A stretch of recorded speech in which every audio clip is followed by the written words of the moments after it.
To display your pages in a frames page, we are going to click on File and we are going to create a new page. I'm going to select Frames page, and from the list of possible frames pages we are going to select the correct one. If you click on any one of these, you will see a preview at the right hand side of how many sections it will have. Okay, we are going to work with header, footer and contents. Click on OK, and you will see your page is now divided into those sections.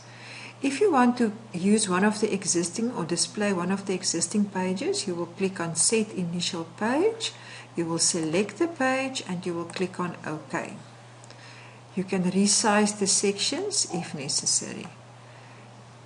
For the left hand side, let's say we're going to select the rep info, we are going to select the default,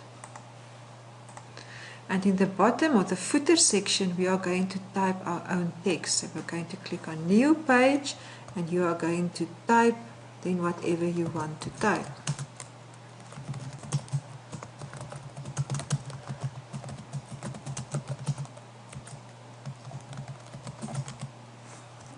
When you're done, you have to save the page by right-click Save and type the name of the page. First, I'm saving the bottom sections. We're going to type footer and save, and then you're going to save the whole page. And let's say this is our intro page.